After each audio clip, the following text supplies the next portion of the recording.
Assumir a homossexualidade diante da família e dos amigos muitas vezes é um processo difícil. Muitos adolescentes e adultos passam a vida com medo da discriminação. Pois é, uma situação que é retratada pela TV Globo na novela Amor à Vida. Alguns recebem todo o apoio e compreensão, mas para muitos a realidade é bem diferente. Pois é preciso muita força de vontade para enfrentar a rejeição e dar a volta por cima. Veja só na reportagem de Carla Lopes.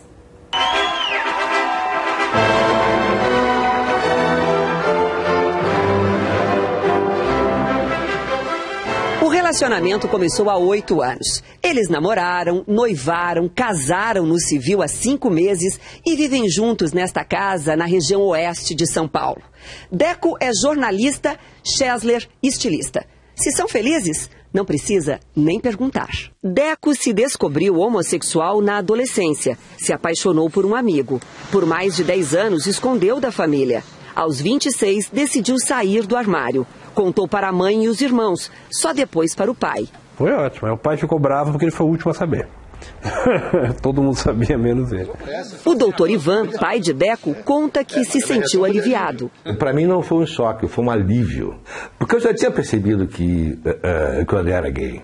Né? Só faltava ele me contar. A reação do pai aproximou ainda mais os dois. Deco e Ivan são mais que pai e filho. São 2 grandes amigos. Por ter sido aceito e acolhido pela família, Deco ganhou confiança para enfrentar a vida. Uma história que está longe de ser a regra. Eu posso entender o que está acontecendo. O Félix é gay. Para muita gente, ainda é difícil assumir a orientação sexual diante da família, como mostra a novela da Rede Globo, Amor à Vida. O personagem Félix enfrenta a rejeição do pai, César. Você tem coragem de me chamar de pai? Humilhação foi também o que sentiu o companheiro de Deco, Chesler. Aos 14 anos, quando decidiu contar para a família que era homossexual, a mãe se revoltou e tentou reprimi-lo de todas as formas. Aquilo que já era ruim ficou 15 mil vezes pior. Porque minha mãe, sutilmente, ela me tirava e me vetava algumas coisas de menina. Aí ela tirou tudo, né? Como por exemplo? Tudo, patins, as músicas que eu gostava de ouvir, os programas de TV que eu gostava de assistir. Começou a não deixar eu ficar dentro de casa mais, começou a me obrigar a sair pra jogar bola com meu irmão. Entendeu? Até, eu agradeço ela hoje porque metade dos meus namorados eu arrumei jogando bola. O irmão gêmeo de Chesler também não aceitou. Depois de muitas brigas, ele saiu de casa. Foi embora pra Campinas. Ele saiu de casa para não ficar próximo. Ele saiu de casa. Aí só foi me aceitar e me respeitar com 21 anos. Eu comecei a enfiar a cara nos estudos e no trabalho. Do passado, Chesler guarda algumas fotos e uma certeza: nada como o tempo. A família, que um dia se rebelou contra a homossexualidade dele, não só o aceita, como também está presente nos momentos mais emocionantes. Na festa de casamento, Chesler, vestido de noiva, foi conduzido pela mãe, que estava feliz da vida. Se eu não tivesse passado por tudo isso que eu passei, eu não seria a pessoa que eu sou hoje. Eu não me preocuparia com o próximo. A partir de agora, a gente vai discutir justamente isso, a relação da família quando filhos e pais assumem a homossexualidade. Aqui no nosso estúdio, a gente recebe o deputado federal Jean Willis. Tudo bem? Bom dia. Bem. Bom dia. A gente recebe também o fotógrafo Maurício Coutinho. Tudo bem, Maurício? Bom dia. E o filho dele, o Brian, que também está aqui com a gente. Muito obrigada por participarem aqui com a gente. Temos também um convidado em São Paulo, no estúdio em São Paulo, a gente recebe o Clécius Borges, ele que é psicólogo e especialista no atendimento a homossexuais e também os familiares, né, doutor Clécius? Muito bom dia. Bom dia.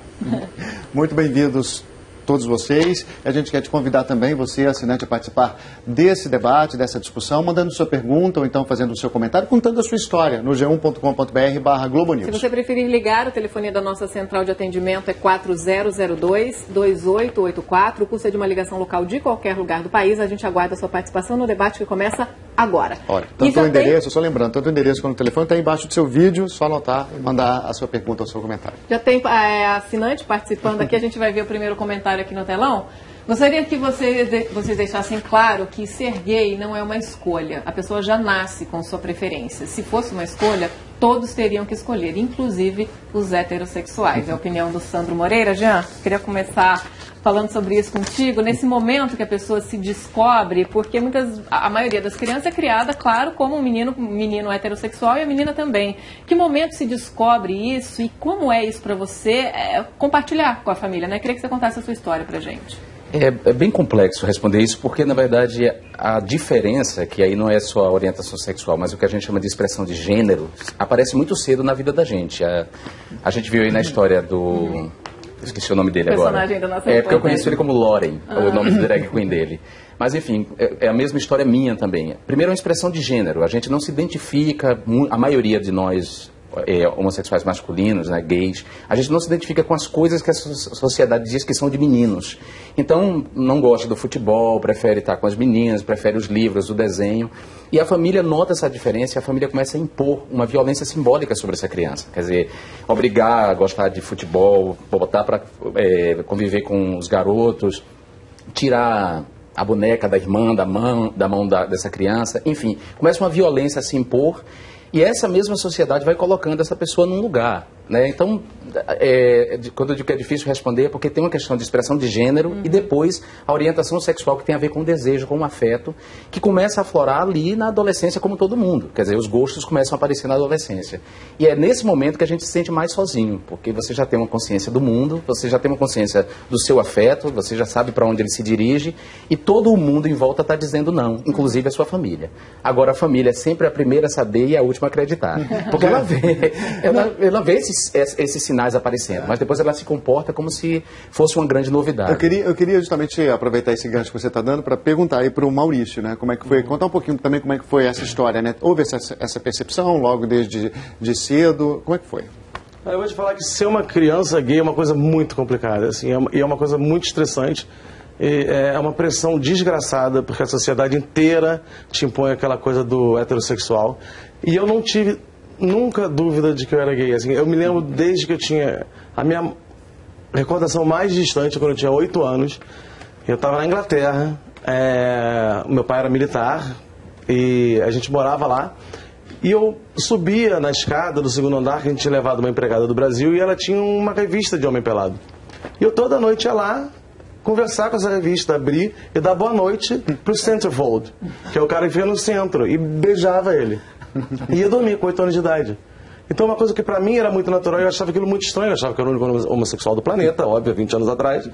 Então, foi muito complicado, é muito cruel. Então, por isso que quanto mais já começa a falar essa coisa da criança, gente, se a criança for homossexual, ela vai crescer um homossexual tranquilo, feliz e disposto a ser aceito. Se for heterossexual, ela vai ser uma pessoa melhor, porque ela vai crescer com a diversidade, já aceitando também. Então, esse debate todo sobre a criança, quando você conta pra criança, eu contei pro meu filho com 8 anos de idade. Pois é, isso que é curioso, eu queria falar nessa situação, porque o Jean teve que contar para os pais, você teve que contar para o filho, quer dizer, é uma outra relação, né, o Brian? Eu queria que você contasse essa experiência.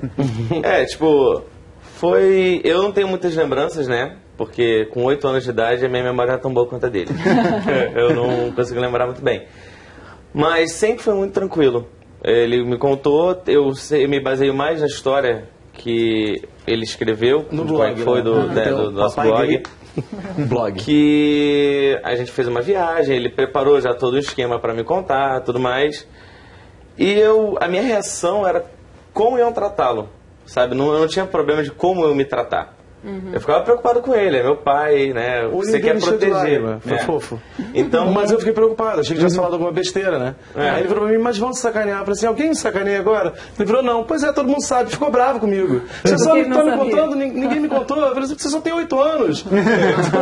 Já tá, não sei nem se tá na hora ainda. Então eu fui criando, a gente foi criando e vendo o que aconteceu. E foi super natural. E eu acho que você não pode esperar muito pra ter aquele choque quando a criança já tá com 14, 15 anos e você contar que seu pai é gay, sabe?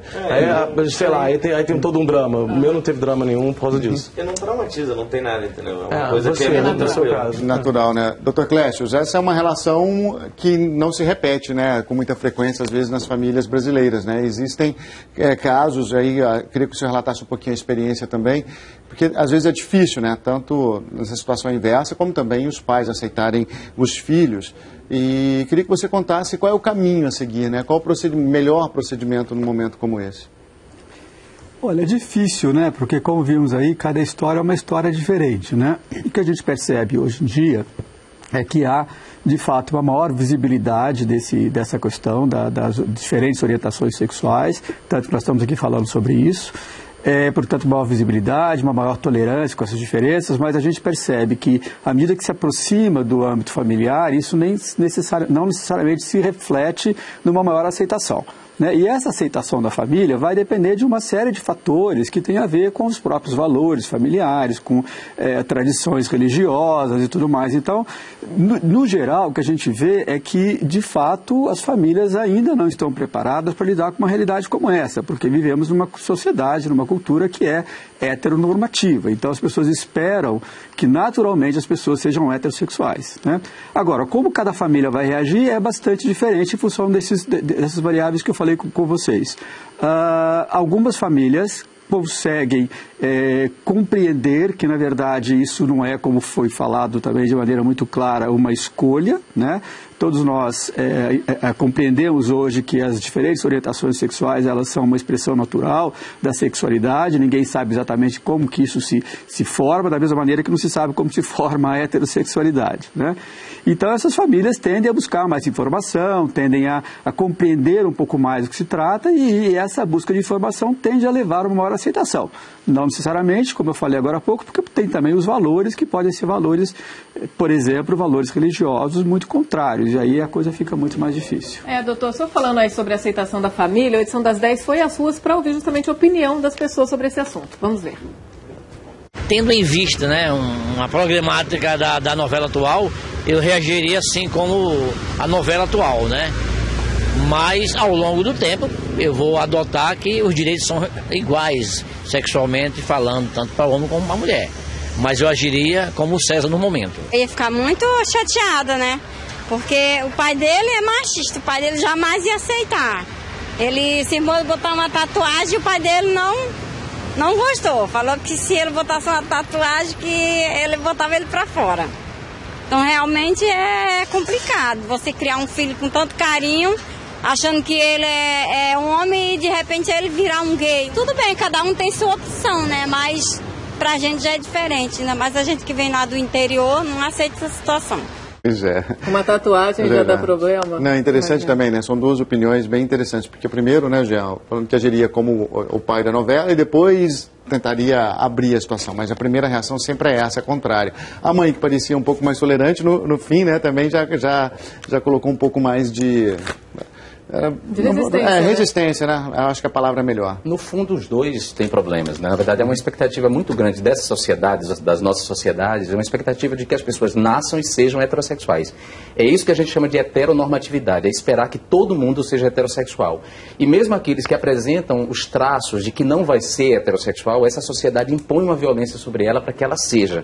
Então, essa criança, como eu disse, que começa a se expressar muito cedo, de maneira diferente, a própria família vai lá e impõe sobre ela um comportamento, tome jeito de menino. O menino que é mais sensível, que chora, que gosta de brinquedos que não são de meninos, o pai e a mãe bate muitas vezes e fala, tome jeito de menino. Quer dizer, essa sociedade define um papel para menino e um papel para menina. Então, no fundo, tanto o pai que disse que depois iria mudar, quanto a mãe, que foi claramente intolerante, os dois são intolerantes, não aceitam a diferença, a possibilidade de um filho gay. E eu não entendo por quê, porque ser gay não é um destino imperfeito. Aliás, foi esse o argumento que eu disse para minha mãe, quando eu contei para ela. Quantos anos você tinha quando você 16 anos. Que eu decidi contar, contei para meus irmãos, contei primeiro para meus irmãos, depois para ela. Ela teve uma primeira reação de negação. E a explicação dela foi que, necessariamente ser gay seria ter um destino imperfeito, quer dizer, não dar certo na vida. E eu garanti para ela que não, se eu der certo até ali, eu não daria errado depois, muito pelo contrário. E ela mudou, claro. Hoje minha mãe é minha grande parceira, me ama, enfim. Mas num primeiro momento ela teve essa reação. De achar que, de fato, ser gay era estar condenado a algo ruim na vida. Muita gente acha isso, né, Jean? A gente vai ter alguns comentários agora de assinante aqui, que mandaram pra gente pelo site ou pelo telefone, vamos ver alguns deles. É na família que o preconceito começa, mas é na escola que ele se reforça através do bullying, é a opinião do Diego Cavalcante. Outro comentário? Não concordar com esse e outros tipos de relacionamento é um direito de cada ser. Já respeitar os seres como são deveria ser obrigação de pessoas de bom senso. É a opinião da Andréia. Tem mais um comentário, que é o seguinte: sou professor da rede pública, sou homossexual e percebo que há uma enorme dificuldade de diálogo entre a escola e a família. Gostaria de saber como se posicionar diante desse conflito familiar que por vezes chega ao espaço escolar, doutor. É o Rodrigo perguntando, doutor Clécio. Quer dizer, realmente fica aí essa questão da família, da escola, essa interação, né? Esse respeito na família ou não e esse bullying na escola. Quer dizer, como é que fica essa relação aí? O Rodrigo tem razão. Infelizmente, as escolas, de maneira geral, no Brasil, ainda não acompanharam, né? Ainda não evoluíram em relação a esse tema. Então, nós temos ainda escolas muito pouco preparadas para apoiar a família nessa questão, né? Que seria muito importante, como foi dito aí, quer dizer, é muito comum que crianças, como o Jean também falou, aqueles meninos ou meninas que demonstram de maneira mais clara, né, uma diferença em relação ao gênero. Importante dizer que nem todos os meninos que vão ser gays ou meninas que vão ser lésbicas apresentam isso, mas enfim, isso é uma coisa que acontece. E o bullying, de fato, é uma coisa muito, muito forte na escola. Então, o ideal seria que as escolas estivessem preparadas. Infelizmente, não tem, e o que a gente tem que continuar fazendo, e se faz isso através de uma série de ações, de políticas públicas, etc., criando condições para que as escolas se preparem, passem a discutir, passem a enfrentar essa realidade que, como eu disse agora há pouco, está cada vez mais visível, né? Tanto no âmbito familiar quanto no âmbito da escola. Então, de fato, é preciso que a gente caminhe em direção a essa maior preparação. Maurício, você falou que com 8 anos estava em Londres, né? Você sentiu essa dificuldade, talvez, na escola? O bullying já é traumatizante para qualquer criança, né? E nesse sentido, para você acha que foi determinante na sua vida? Não, porque na escola eu tinha uma namoradinha até lá na Inglaterra, tinha uma brasileira que era minha namoradinha, minha primeira namorada, então eu camuflava muito bem. Mas, em casa, o meu irmão praticamente me batia todos os dias, me chamando de viado. Exato. Entendeu? Então era mais uma coisa dentro de casa mesmo e eu não queria. E aí eu fiquei até os 30 anos sem conseguir falar a palavra sou gay. Então por isso que agora eu acho que eu explodi e precisei ter necessidade de botar tudo para fora. Ô Brian, e no seu caso, os seus colegas, seus colegas de escola, perdão, tinha algum tipo de bullying contigo por conta do teu pai? Eu sofri bullying, mas nunca foi diretamente, sempre foi indiretamente, né? Aquela coisa, você tá lá, aí rola uma piadinha, as pessoas vão falando por trás, né? Você defendia seu pai? Como é que era a reação? Sim. Tipo, eu sempre fui muito curto e grosso em relação a isso. A pessoa dava uma indireta, dava uma direta. Fazia a pessoa se sentir mal, né? Teve uma vez que, no fato desse, que um garoto virou e falou: eu não tenho nada contra homossexual, mas se meu filho fosse gay, eu expulsava ele de casa. Aí eu falei assim, tá, você é uma pessoa hipócrita, né? Então, aí você começa a demonstrar como a pessoa está sendo insensível, e aí você faz ela se sentir mal com aquela opinião dela. Com a opinião dela perante os outros. Então eu sempre me lidei muito assim, eu revidava diretamente todas as indiretas, mas em geral eu nunca tive problema, nunca me atacaram diretamente, né? Mas você chama de ataque indireto, mas o conjunto de humilhações, de disse-me-disse, de fofoca, tudo isso é um contínuo de injúria que nós sofremos, tanto nós, os gays diretamente, quanto os nossos familiares, os nossos amigos. Eu lembro que o medo da minha irmã mais velha era esse, assim, ela me protegia da maneira dela, a maneira que ela tinha de me proteger era negar aquilo que eu era. Quer dizer, ela achava que estava me protegendo, em vez de ela afirmar positivamente o que eu era, ela negava, até que chegou um momento que não dá, porque não dá para viver pela metade, viver com medo é viver pela metade. Por isso sair do armário, dizer, é tão importante. A gente vai agora, a gente tem outros convidados, vai fazer um giro pelo país, a gente vai agora conversar ao vivo com o empresário Huber Paulo e também com o empresário Armando Marques. Eles estão em São Luís com o repórter Alex Barbosa. Oi, Alex, bom dia para você. Bom dia para você, bom dia a todos. Pois é, nós estamos aqui com o Armando e com o Huber, que foram personagens, inclusive, do primeiro casamento homoafetivo do Maranhão. Eles estavam conversando aqui comigo, viveram situações opostas no que diz respeito à aceitação da família, né? O Armando estava me contando que teve bastante dificuldade para que o pai dele aceitasse, já o Rubem já não teve tanto problema assim, né? Queria que você começasse contando para a gente, Armando, como é que foi esse aviso para o pai de que você iria se casar, inclusive?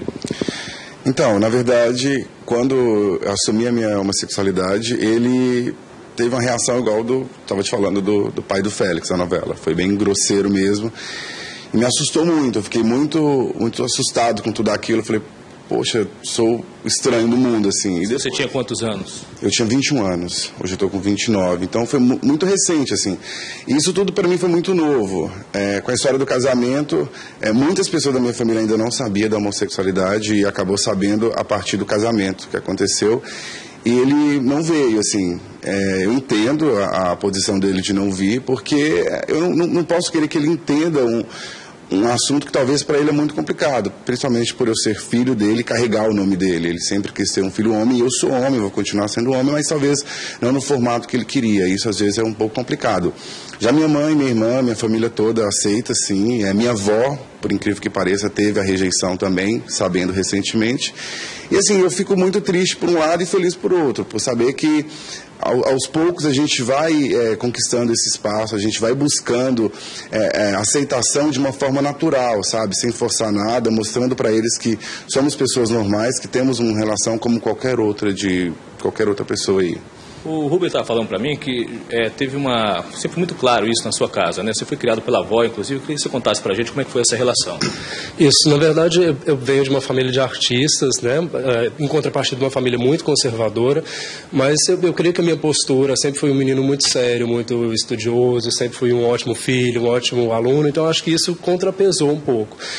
Na minha opinião, eu acho que o fato de ser gay nem sempre é o maior problema para a família, né? Eu acho que o maior problema acaba sendo mesmo o receio dos pais, enfim, dos familiares em geral, uma não aceitação, né, como foi dito agora há pouco, tanto por parte do filho, enfim, do mais novo, quanto dos pais em geral, né? Eu acho que esse receio da sociedade excluir, da sociedade penalizar, respinga diretamente nas pessoas que mais amam o filho, obviamente, que são os pais. Então, de fato, é muito complicado isso, né? Eu acho que a questão do estereótipo também que os pais têm reforça muito. Eu acho que o primeiro medo de todo pai, toda mãe, é de que o filho, né, o homem, no caso, se assumindo gay, é que ele se torne mulher, que ele se vista de mulher, que ele, né, se marginalize e caia por essa vertente, né? Enfim, eu acho que esse medo, eu acho que o fato de ser gay excluído de todo esse estereótipo, eu acho que ele quase nunca foi um problema de fato muito sério, na minha opinião. Você não teve Pois não. Eu queria fazer uma pergunta para o Rubem e para o Armando. Se eles pretendem formar uma família, ter filhos e, como o Maurício fez, contar logo cedo para o filho que é homossexual, quer dizer, como é que eles pretendem levar essa vida juntos agora, né? Em relação, eles já tiveram um problema com os pais e agora como é que pretendem agir se eles querem ter filhos, se eles quiserem ter filhos?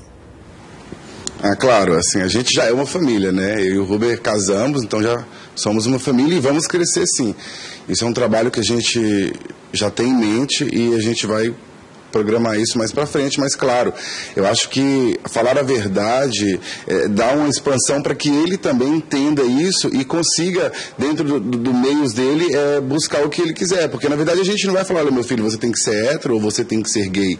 Ele é que vai ter o livre-arbítrio de escolher e viver a vida dele. A gente, o fato de sermos homossexuais não vai impor para ele que ele também tem que ser, como por exemplo na família tradicional que o filho tem que ser hétero, sabe? Assim, eu acho que isso não se aplica. Eu acho que a pessoa tem o direito de escolher e ele também vai ter o direito de escolher. E eu jamais, como pai, eu vou discriminar se ele, por exemplo, optar a ser heterossexual. Vocês têm conversado sobre isso? Na verdade, é muito recente, né? Assim, o sonho de ser pai é um sonho que era até então só do Armando. É o que eu digo, a partir do momento que a gente escolhe compartilhar a vida com outro, a gente assume os sonhos do outro, né? Mas eu acho que isso é um projeto muito sério, assim como nos casais heterossexuais. Eu acho que tem que ser muito bem planejado. No caso de um casal homossexual, acho que tem que ser mais planejado ainda, porque a gente tem que assumir de fato um cenário que existe historicamente e que ele não vai deixar de existir de uma hora para outra. Então, eu acho que isso tem que ser muito bem planejado. Eu acho que a gente tem que ter plena consciência de que temos condições morais, legais, financeiras, psicológicas de criar um filho, porque é uma responsabilidade, né, extremamente humana. Como em todo casado. Com certeza. Tá certo, muito obrigado. Voltamos ao estúdio com vocês, Raquel, Luciano. Obrigada, Alex, pela participação. A gente agradece também o depoimento aí do casal Rubens e Armando. Obrigada por participar. A gente agradece também sempre a equipe da TV Mirante aqui com a gente na edição das 10. Obrigada. Olha, lembrando que o edição das 10 foi às ruas, vamos então ouvir outras opiniões das pessoas sobre esse assunto. Primeira coisa seria realmente um choque, né, inicial, com certeza. Mas depois acho que conversaria muito, como sempre converso. Tentaria dar todo o apoio, né? A família com certeza seria mais complicado, principalmente acho que a parte dos homens, né? Tio, pai, essas coisas acho que seria mais difícil. Mas acabariam apoiando, eu tenho certeza. Eu ia ter que aceitar, né? Não quero ficar feliz, né? Mas tudo bem, na sociedade que a gente vive hoje em dia, a gente tem que aceitar e não ter muito o que fazer. Aceitaria numa boa. A sexualidade da pessoa não muda em nada. Mesmo porque eu já tive um irmão que era homossexual. Pois é, vários exemplos aí. A gente vai conversar agora pela internet com o Sandro Souza. Ele tem uma história curiosa. O pai agora aceita o fato dele ser homossexual, mas a mãe ainda resiste um pouco, né, Sandro? Eu queria que você contasse essa história pra gente. Bom dia. Bom dia. É verdade. Isso aconteceu quando eu tinha 18 anos, na verdade. Porque eu contei pra minha tia e porque eu não tinha pra quem me abrir na época. E quando eu contei pra ela, eu achei que ela fosse ficar com ela guardada, e ela contou pra minha família inteira. Então isso foi meio traumático na época, porque meu pai me buscou na casa de um ex-namorado meu, e aí me levou pra casa da minha tia, onde estava a minha família inteira, em volta de uma mesa, com uma imagem de Nossa Senhora em cima dela, todo mundo pedindo pra eu rezar junto, pra nunca repetir aquilo novamente, só que não deu muito certo. A gente falou que não deu muito certo, até porque tem muito isso, né, Sandro, essa questão da necessidade, às vezes, dessa palavra que está tão agora atual, né, de cura da homossexualidade. As famílias acreditam, no caso, né, piamente, não foi o seu caso, né, tentaram te tirar dessa situação, desse contexto. Foi, mas aí e como a situação ficou um pouco complicada logo depois desse episódio, eu tive que me forcei a sair de casa e trabalhar e morar sozinho para a relação voltar a ser reconstruída novamente. E hoje em dia já está, tipo assim, já se passaram anos, hoje em dia eu já consigo até apresentar meus namorados para eles e eles já conseguem resolver isso de outra forma. Ô Sandro, e como é que foi a sua relação com a sua tia depois desse episódio e com o resto da família hoje em dia? Olha, minha tia eu fiquei meio chateado, mas eu consegui superar isso porque acabou que eu resolvi um problema de uma vez só. Então, tipo assim, ela acabou adiantando o que eu não estava conseguindo falar, né? Então, Sandro, você falava que tinha essa impressão, né, que talvez a sua tia fosse mais tolerante. Você acha que, às vezes, também essa impressão, esses sinais acontecem de uma forma que a gente não consegue perceber, as pessoas não conseguem perceber, por exemplo, às vezes acha que o pai vai ser mais intolerante, ele acaba dando mais apoio. Eu queria que você contasse um pouquinho dessa história, até da sua experiência também com amigos que você tem. Porque o meu grande susto nesse momento foi que meu pai sempre foi mais intolerante e minha mãe sempre foi mais colada a mim. E nesse momento que a bomba explodiu, a coisa virou. Quem ficou do meu lado foi meu pai, e minha mãe não resolveu aquilo na cabeça dela, porque ela também ficava muito mais preocupada com o que os vizinhos iriam pensar, ou que eu seria a piada da rua. Mas eu acho que isso também muda muito de acordo com a postura que você toma na vida, né? Tipo, eu acho que eu não preciso dar pinta pra assumir o que eu gosto e o que eu sigo. Sandro, obrigada pela sua participação, por ter contado a sua história aqui pra gente. Muito obrigada mesmo, bom dia pra você. Bom dia pra vocês também. Então, tchau. Obrigada, tchau. E a gente segue com outras histórias agora. A gente conversa por telefone com o professor Fernando Bastos. Esse nome não é o nome verdadeiro dele. A família do Fernando nunca aceitou o fato dele ser homossexual e hoje ele não tem nenhum contato com os pais ou com os irmãos. Fernando, você me ouve bem? Estou ouvindo bem, Raquel. Tudo bom? Tudo bem, bom dia para você. Queria que você contasse para a gente essa história, né? Quando começou isso, como foi contar para a família e o que aconteceu a partir daí? Olha, Raquel, eu fui criado em família evangélica, né?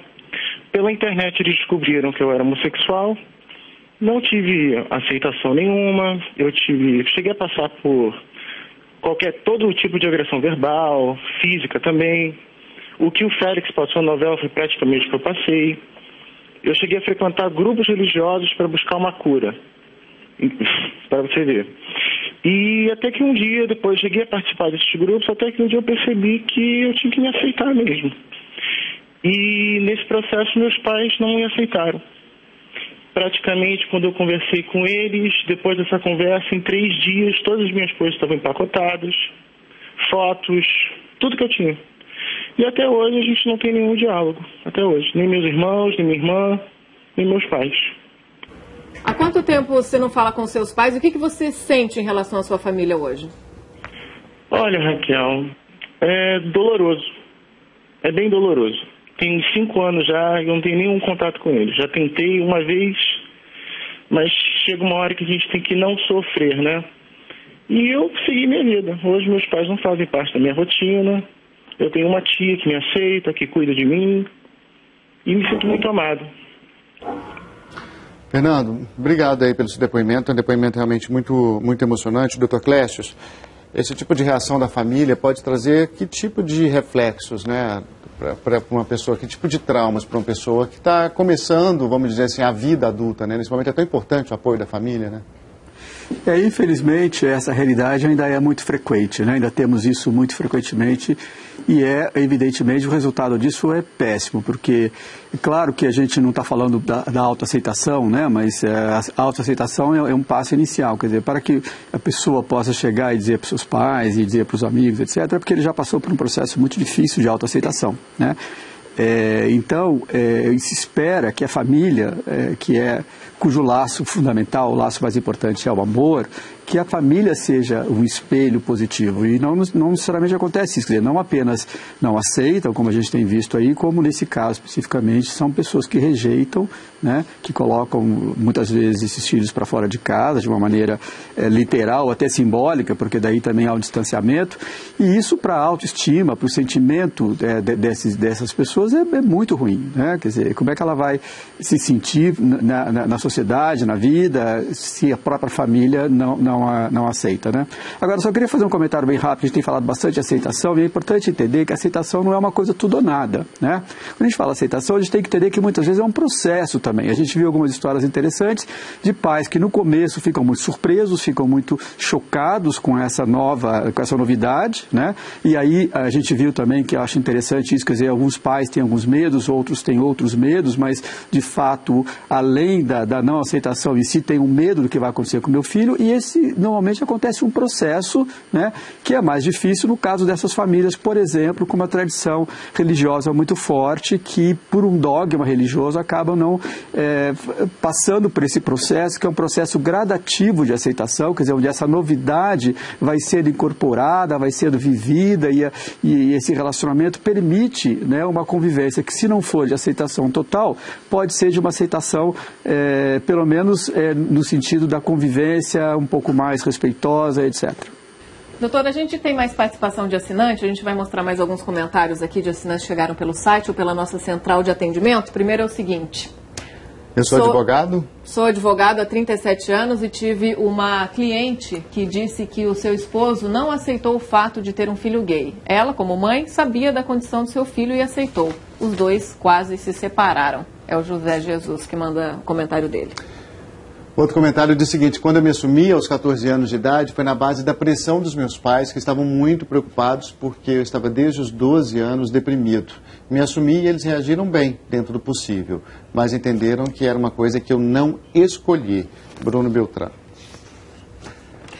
A gente vai ver mais opiniões lá em Juiz de Fora, Minas Gerais. Está o coordenador do movimento gay da cidade, Oswaldo Braga, e quem conversa com ele é o repórter Felipe Menicucci. Oi, Felipe, muito bom dia. Bom dia também, coordenador.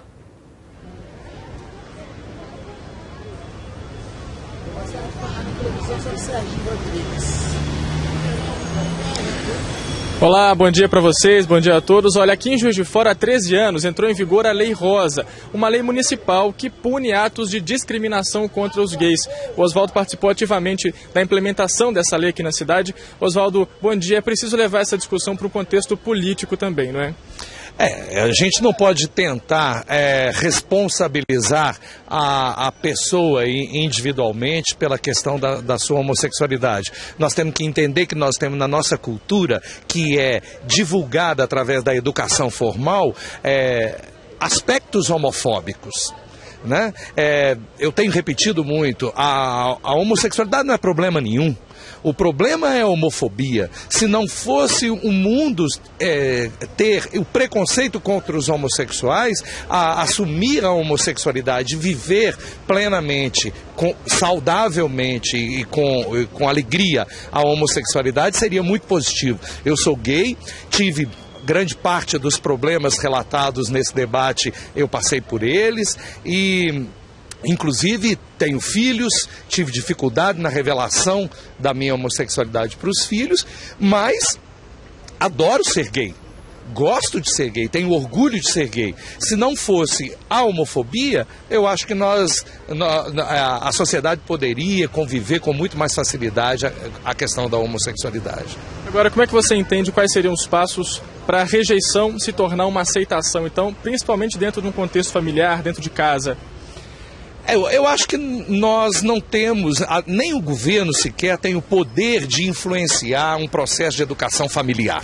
Ali dentro daquela casa é o pai que manda, é a mãe que manda, existe aquela hierarquia que é tradicional. Mas eu acho que na educação formal nós podemos influir de alguma forma. Eu acredito que nós precisamos criar a primeira geração não homofóbica, o primeiro grupo de cidadãos criados dentro de uma educação sem homofobia. A partir daí, essas pessoas vão educar seus filhos sem homofobia e nós talvez possamos resolver essa questão. Não vejo problema nenhum. Agora, nós temos encontrado muita dificuldade em falar de homossexualidade no ambiente da sala de aula. Não só com os alunos, como também com os professores, que se encontram mal preparados para lidar com o assunto e que precisam ser capacitados para isso. Ok, muito obrigado pela sua participação aqui com a gente, Oswaldo, participando e incrementando essa discussão ao vivo aqui. Muito obrigado. Voltamos para o estúdio aí, Raquel, Luciano. Obrigada, Felipe, pela participação. A gente agradece também a participação aí do Oswaldo e toda a equipe da TV Integração sempre aqui com a gente. Obrigada, bom dia a todo mundo. Olha, tem mais comentários de assinantes chegando aqui no nosso site. E agora tem uma pergunta, na verdade, para o Dr. Clécio em São Paulo. A minha filha, de 15 anos, afirma que é gay. No entanto, até o momento, teve poucos relacionamentos. Uma adolescente tem maturidade para afirmar isso? É a pergunta do Daniel Cornejo. Essa é uma dúvida muito frequente dos pais, né? Quer dizer, é como se necessariamente as pessoas tivessem que ter uma experiência, né, para ter uma clareza em relação à sua sexualidade. A gente precisa entender que a sexualidade é uma coisa muito ampla, né, e a questão da identidade vai além da sexualidade. Então, a única pessoa capaz de dizer se é gay ou não é gay é a própria pessoa, né, e também é preciso entender que isso pode ser um processo de autodescoberta, né, então não é só uma questão de maturidade, mas é uma questão realmente de autopercepção, e eu acho que essa filha deveria ter o direito de se identificar como gay, e se amanhã ela achar que não é exatamente isso também, né, eu acho que de fato só o próprio indivíduo pode dizer qual é a sua orientação sexual e qual é a identidade sexual. Doutora, a gente está discutindo aqui essa questão das relações afetivas nas famílias com homossexuais, a questão da aceitação, tudo, mas isso como acontece no Brasil e em outros países? Como será que é? A gente conversa agora com o correspondente Ariel Palacios, em Buenos Aires, para saber sobre como é a aceitação dos nossos vizinhos argentinos. A Argentina, que é o primeiro país da América Latina, só lembrando, a aprovar o casamento entre pessoas do mesmo sexo. Ariel, muito bom dia para você. A Argentina sempre foi um país bastante conservador, a gente sabe disso, né? Alguma coisa mudou em relação a hoje? Bom, nesses 18 anos que eu estou como correspondente aqui em Buenos Aires, a gente viu uma mudança enorme na sociedade argentina, que era uma sociedade conservadora antigamente, mas a crise arrasadora que foi econômica, social e política da Argentina em 2001 e 2002, ela provocou uma mudança colossal nos paradigmas da cultura e da sociedade argentina. Uma série de tabus despencaram total ou parcialmente, de forma geral ou setorizada. E entre esses tabus, a questão da homossexualidade. A aceitação dos filhos homossexuais por parte de seus pais hoje é bastante frequente, especialmente nas cidades grandes e na classe média, especialmente na cidade de Buenos Aires. Ou também de filhos heterossexuais que aceitam seus pais homossexuais. Os argentinos podem ser muito frios e formais socialmente, ao contrário do Brasil, que é uma sociedade muito cálida socialmente. Mas os argentinos são muito mais cálidos familiarmente, até pela colossal influência italiana na história da Argentina. Os homens da família beijam-se entre eles há décadas e, de certa forma, este ambiente familiar muito intenso facilitou a aceitação. Temos um amigo, o Alejandro, engenheiro químico, que durante 4 décadas escondeu de sua mãe viúva e dos irmãos que era homossexual. Mas em 2002 ele contou à mãe, Dona Sara, que ficou chocada nos primeiros instantes.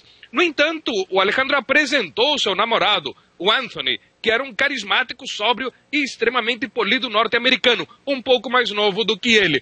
A mãe do Alejandro, a dona Sara, ficou encantada com o moço e o aceitou como genro. O próprio Alejandro avalia que sua mãe, mais do que aceitar a questão da homossexualidade, aceitou a pessoa que estava namorando seu filho, fosse do sexo que fosse. Então, Ariel, e quais são as outras histórias aí que você tem para contar, até mesmo de experiência com amigos, com colegas de trabalho, enfim?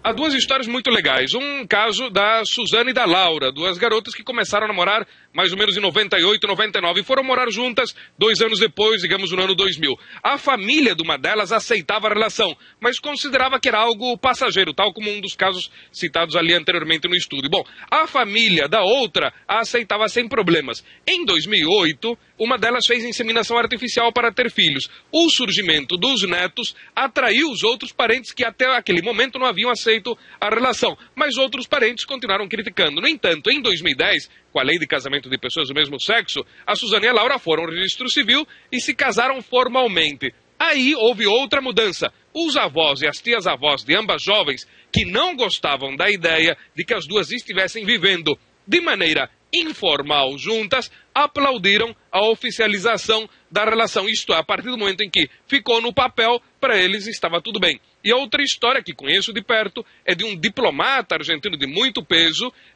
e cujo filho era um professor universitário. Os dois são meus amigos. E o filho só contou ao pai quando tinha ao redor de 30 anos. E o pai não aceitava.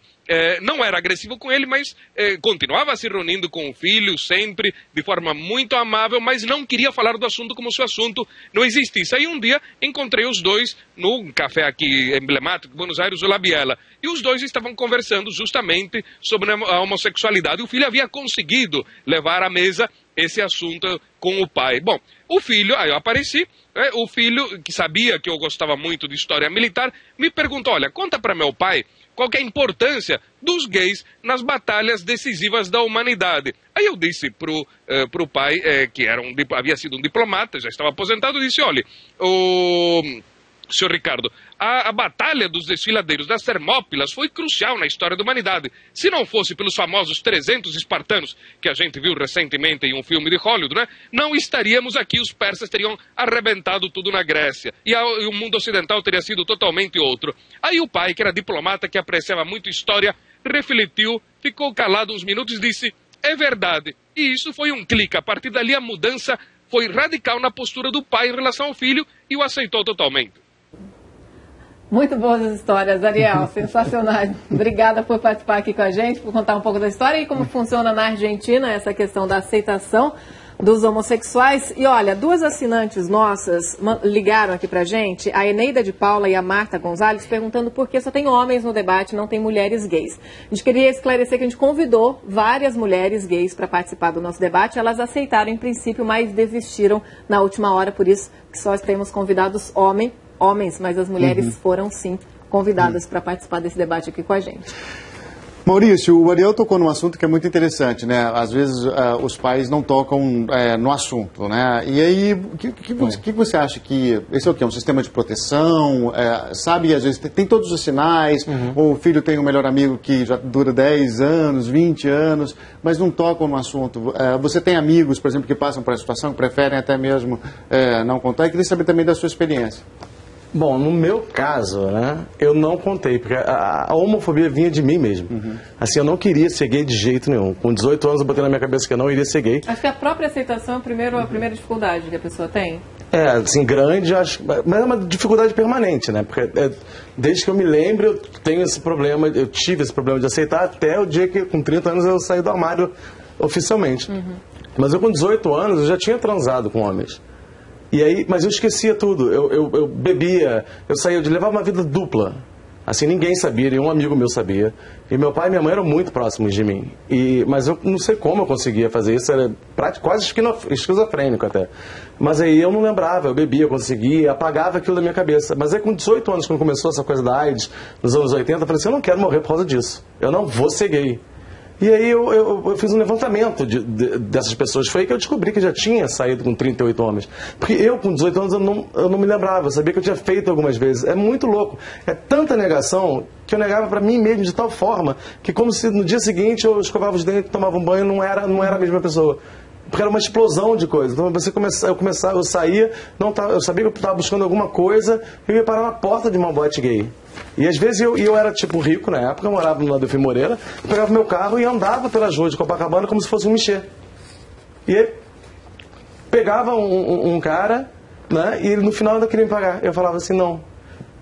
É muito louco, entendeu? É muito louco. E eu sou um cara que sou formado nos Estados Unidos em Business Economics, numa família super tradicional, militar. Meu irmão do meu avô foi ministro da guerra na época da ditadura, toda a minha família é militar.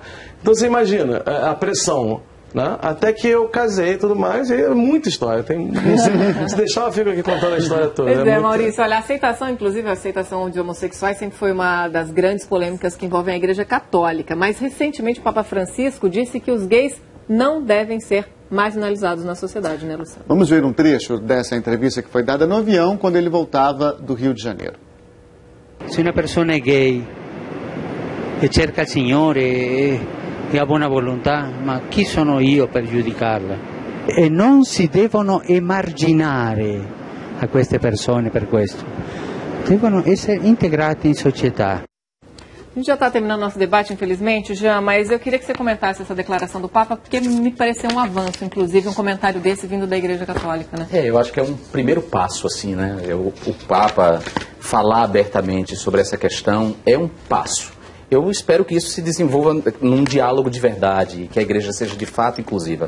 Que não seja uma jogada de marketing dele, entendeu? Não seja uma aceitação da perspectiva da cura, desde que os gays procurem Deus e, portanto, não vivam a sua sexualidade, eles serão aceitos. Eu espero que não, porque os gays têm um direito, inclusive, à religiosidade. Eu acho que um dos primeiros direitos negados aos gays é o direito à religiosidade, porque ele muitas vezes quer frequentar uma igreja e essa igreja rechaça o ser dele. Quer dizer, imprime uma violência sobre quem ele é. Então eu espero que a Igreja Católica se abra de fato. Eu sou católico, quer dizer, tenho uma formação católica, minha adolescência eu vivi toda na Igreja Católica e tive que romper com a Igreja Católica por causa disso, por causa da intolerância que reinava lá dentro. De qualquer forma, a gente pode considerar, como você falou, um primeiro passo, né, Jean? A gente agradece muito a sua participação, deputado federal Jean Willis, mais uma vez aqui com a gente na edição das 10, obrigada. Nada. Maurício Coutinho, obrigado pela participação. Brian, muito obrigada. Parabéns aí pela relação dos dois, desde criança. A gente também queria agradecer São Paulo, o Dr. Clécio, que estava participando com a gente, muito importante aí nesse debate. E, claro, agradecer também a sua participação, você assinante que nos ajudou a fazer essa discussão, esse debate aqui no estúdio. Muito obrigado.